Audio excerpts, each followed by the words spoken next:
Howdy everyone and welcome back to the Game Team. We were supposed to be on a break this week, but then Nintendo decided to hold the longest general Nintendo Direct ever, so kind of seemed important to cover. But before we get into all that, let us go into some of the smaller stories of the week. Bungie shared a first look at Renegades, the next big Destiny 2 expansion, heavily inspired by Star Wars in collaboration with Lucasfilms. Guardians will travel to the lawless frontier, while they will dive into story missions that really do look like a Star Wars movie come to life. Bungie aimed to merge the two worlds' iconic styles, such as with the Cabal faction of the Barret Imperium, which mirrors the Empire, the Dredgen mirroring the Sith, and the Praetorian Order mirroring the Jedi Order. This influence is even seen in the new weapons, such as what looks to be a DL-44 blaster and the Praetorian Blade, a lightsaber that players will be able to craft in the new dungeon, just to name a few.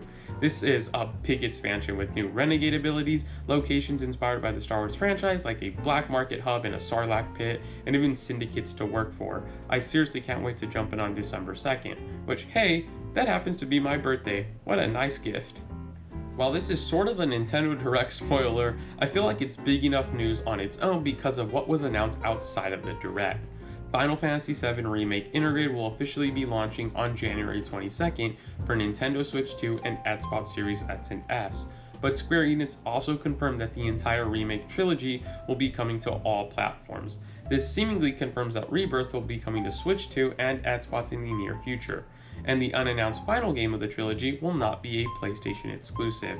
Really great to see from Square Enix because everybody deserves to play these amazing games. Moving on, Elden Ring Night Reign officially showed off its Deep of Night mode update, which is now available.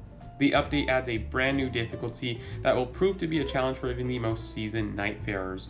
Changes include stronger enemies, no information about what Night Lord you will face, and no alerts to any shifting Earth events.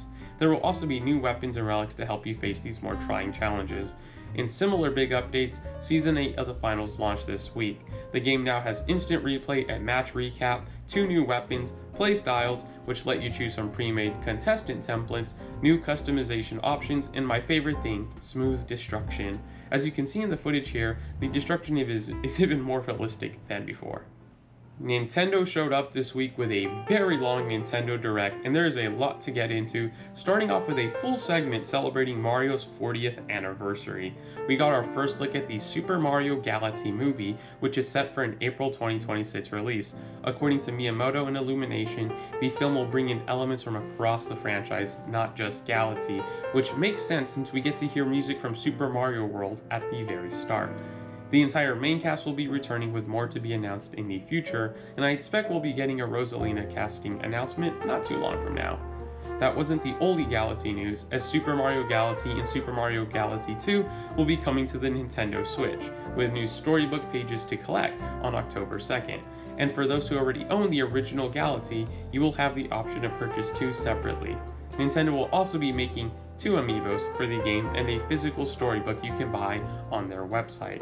The Mario news continued as Mario Tennis Fever was announced. The game will feature 30 different Fever rackets, each one having a different ability, 38 playable characters, a series high, and multiple modes with Tournament, Trial Towers, Mix It Up mode, and Adventure mode. Mario Fever Tennis launches on February 12, 2026.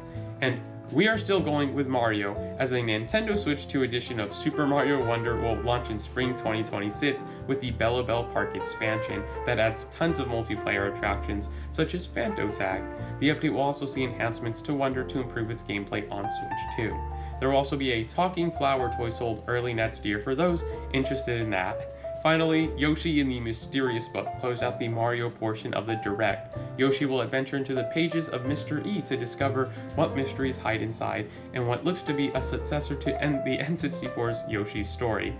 The art style is definitely the selling point here, and I can't wait to jump into another, hopefully fantastic Yoshi adventure in early 2026. Following the Mario 40th anniversary segment, the main Direct kicked off with looks at Storm Lancers, Dinkum, and Popucom. Then Nintendo gave us a great look at Tomodachi Life Living the Dream, which will be expanding on Mii customization in the classic Tomodachi Life formula, and while we still don't have a concrete release date, we now have a window of spring 2026. Following trailers for Mortal Kombat Legacy Collection, Final Fantasy VII Remake, and Linked Banner of the Spark, which is available right now, we got an amazing animated trailer for Hades II. The game is finally leaving early access on September 25th. Players will be playing as the Princess of the Underworld this time around, and the Nintendo Switch 2 edition will have 120 FPS support in TV mode, as well as cross-save with the PC and Switch versions. Can't wait to jump in, and for those interested, a physical edition will release on November 20th. Kirby Air Riders will be receiving two very unique amiibos with Kirby in Warp Star and Bandana Waddle Dee in Wing Star. What makes them unique? Well, you'll be able to remove them from their ride and swap them around. These two amiibo will launch with the game in November, with more releasing in the future. Then, we got yet another look at Hyrule Warriors Age of Imprisonment. The new feature showed off was the ability to use Zonai devices in battle. The game is still set for a November 6th release. A huge trailer was then premiered for Dragon Quest VII Reimagined, which is releasing on February 5th. Featuring a brand new diorama-inspired art style, the game will have a streamlined main story and a moonlighting system that allows two vocations to be equipped. Then we got perhaps which was the funniest announcement. Virtual Boy will be coming to Nintendo Switch Online expansion pack in February of next year. See, but you can't just play these games on your TV because you will need to purchase the Virtual Boy accessory, a recreation of the infamous device that you slot your Switch into. There will be 14 games to play, and if you're not interested in the plastic accessory because it apparently cost $100, there will also be a cardboard option, which is only $25. Don't think that was on anybody's bingo cards. Fatal Frame 2 Crimson Butterfly is getting the remake treatment, with improvements to the visuals, audio, core gameplay systems, and even the controls. There will also be the new Holding Hands with Mayu mechanic, letting you feel that sisterly bond like never before when it launches in early 2026. Then, following a very long segment of showing off some third-party Nintendo Switch 2 editions, Metroid made an appearance. Samus will be getting her very own bike in Metroid Prime 4.